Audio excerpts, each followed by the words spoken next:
बेरोजगारी के खिलाफ एवं व्यापम घोटाले के खिलाफ बड़वानी में महाआंदोलन एवं एक दिवसीय धरना प्रदर्शन। बेरोजगार वर्ग के छात्र दंडवत बैठक लगाकर कलेक्टर कार्यालय पहुंचे। भारत की स्थिति यह है कि भारत बेरोजगारी में नंबर 1 है एवं खासकर मध्य प्रदेश।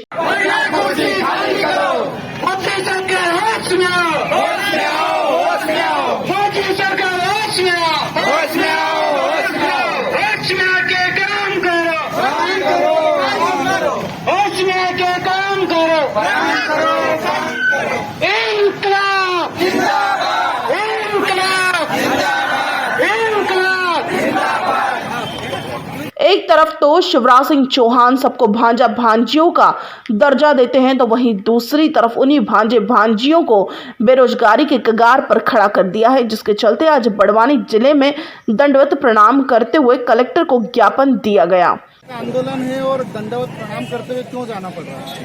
दंडवत प्रणाम करके हम इसलिए जा रहे हैं क्योंकि पिछले कई दिनों से बेरोजगार महाआंदोलन चल रहा है। ट्विटर पर ट्रेंडिंग हो रहा है, सोशल मीडिया के माध्यम से बेरोजगार युवा बार बार आवाज उठा रहे हैं, लेकिन सरकारें किसी प्रकार से कानों में जू तक नहीं रही। हम बता रहे हैं कि अब तो आपको दंडवत प्रणाम करते, अब तो भर्तियां निकालो, कम से कम अब तो रोजगार दो इन बेरोजगारों को। कम से कम जो सुसाइड कर रहे हैं वे पूरे भारत में 1 घंटे में 3 बेरोजगारी सुसाइड कर लेते हैं। कम से कम ये आंकड़ा तो कम हो। पहले हम किसानों से सुनते थे, सबसे बड़े दुर्दशा ये थी कि किसान आत्महत्या करता है, लेकिन अब तो बेरोजगार भी आत्महत्या करते हैं। मध्य प्रदेश सरकार मामा बोल शिवराज सिंह चौहान मुख्यमंत्री जी बोलते हैं कि मेरे भांजे और भांजी है ये, उसके भांजे और भांजे आज यहाँ ज्ञापन देने के लिए आए, तो कलेक्टर साहब के पास इतना टाइम नहीं है कि वो आगे यहाँ पे ज्ञापन ले ले।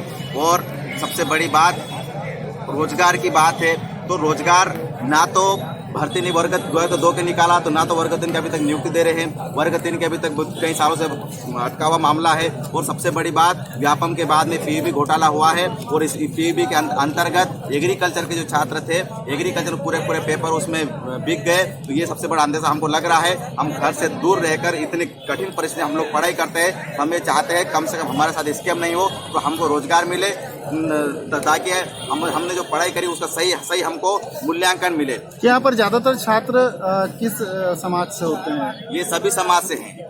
यहाँ आदिवासी बाहुल्य क्षेत्र है। हाँ, आदिवासी बाहुल्य क्षेत्र है। गरीबी ज्यादा रहती है। ये सर गरीबी ज्यादा है। और यहाँ से 150 किलोमीटर इंदौर में रह के पढ़ाई करते हैं, यहाँ से बड़वानी में 150-200 किलोमीटर एक टाइम भोजन करके पढ़ाई करते हैं। लेकिन जब पता चलता है कि जो घोटाले हो जाते हैं और सोचते हैं कि यार नौकरी इसलिए नहीं मिली, कम से कम हमारी पढ़ाई में दिक्कत होगी। लेकिन जब हम देखते हैं ऊपरी लेवल पर बड़े बड़े घोटाले अमीर लोग होते हैं, अपने बच्चों के लाखों रुपए देकर, आपने जैसे देखा होगा व्यापम में, और सीटें उठा लेते हैं। हम ये चाहते हैं कि इसका एक आयोग, बाकायदा आयोग बने, और आयोग के माध्यम से मध्य प्रदेश में जितने भी बेरोजगार हैं उनको नौकरी मिले। यहाँ पर जो छात्र बैठे हैं उनके पास कौन सी डिग्री होती है, उसके बाद भी उनको नौकरियाँ नहीं मिलती है? यहाँ पर होता है, यहाँ पे सभी प्रकार डिग्रीधारी है। मास्टर डिग्री भी है, बीएससी भी है, बैचलर भी है, एमए, एमएससी सभी प्रकार डिग्री वाले हैं, बीएससी एग्रीकल्चर वाले हैं, और सभी मतलब लगभग सभी डिग्री वाले लोग हैं।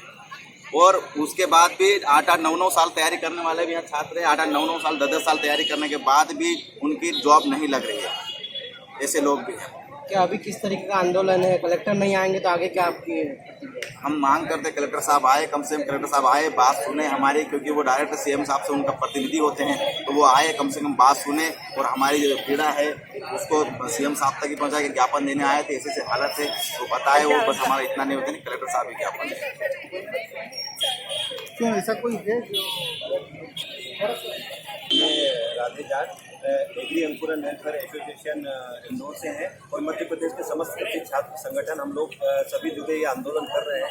जो व्यापम में घोटाला हुआ, हमारे जो छात्र थे उन्होंने 10 और 11 फरवरी को एग्ज़ाम दिया, और उसके कुछ दिन बाद ही हमको अंदेशा होने लगा कि इसका पेपर लीक हो गया है। और हम लोगों ने जैसे ही व्यापम ने उस पर आंसर शीट डाली, हम लोगों के क्या होता है कि सबका एक दूसरे से लगा होता है, तो हम लोगों ने उनके रोल नंबर और उनकी डेट ऑफ बर्थ निकाली, और एक मनीष शर्मा और पवन शर्मा, ये जो चंबल संभाग के कुछ एक कास्ट विशेष लोग हैं, इनके जब मार्क्स देखे तो इन लोगों के जो मार्क्स थे वो 197, 195 और हम जैसे जो पढ़ने वाले छात्र थे उनके 145 ही रह गए। इसके बाद आपको मैं बताना चाहूँगा कि मनीष शर्मा और पवन शर्मा जो 2013 में व्यापम घोटाला हुआ था, इसमें भी संलिप्त पाए गए थे।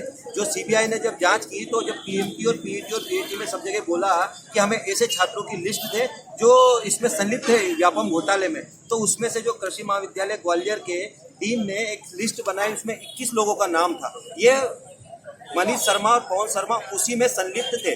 और आप देखिए 13 के बाद उन्होंने, और व्यापम को लिखने के बाद भी व्यापम ने पूरी बात को दबा दिया और इनने 4 साल की डिग्री जो होती है उसको इन्होंने 8 साल में किया। और ये लोग अभी भी उसमें 197 मार्क्स ले। आपको बता रहा हूँ कि इसका पुख्ता सबूत ऐसे देना चाहता हूँ कि 197 नंबर क्या होता है कि आज सभी को पता है, इन जनरल आप जानते हो कि मध्य प्रदेश के मुख्यमंत्री शिवराज सिंह जी चौहान है और उसमें 4 ऑप्शन दिए कि नरेंद्र सिंह तोमर। तो इन लोगों ने, सभी छात्रों ने तो जो पढ़े लिखे थे उन्हें तो लगाया शिवराज सिंह जी चौहान मुख्यमंत्री है, इन लोगों ने लगाया नरेंद्र सिंह तोमर, जो कि व्यापम ने भी वही आंसर गलत किया। तो ये पहले से ही ऐसे तरह के 4 क्वेश्चन थे उसमें। तो हम आपको ये बताना चाह रहे हैं कि ये पूरी तरीके से घोटाला हुआ है, ये व्यापम 2 हुआ है और व्यापम कुख्यात है जान लेने की। कौन सी एग्जाम थी ये थी आरएओ और एसएडीओ, कृषि विभाग के रिक्त पद थे और इसमें 863 पदों पे ये वैकेंसियां निकली थी। 21,600 पदों पे वो लोगों ने फॉर्म भरा था। तो हमारा दूसरा रोजगार के लिए भी आंदोलन है, इसलिए रोजगार के लिए आंदोलन है कि आप देखिए 863 तो भर दिए, उसके बाद जो अगर आप देखो 20,000 लोग कहाँ जाएंगे ये छात्र। हम उस रोजगार के लिए भी लड़ाई लड़ना चाहते हैं और इसको जन आंदोलन बनाना चाहते हैं। जन आंदोलन रहेगा और 15 मार्च तक पूरे मध्य प्रदेश के हर जिले से भोपाल पहुंचने वाले ये।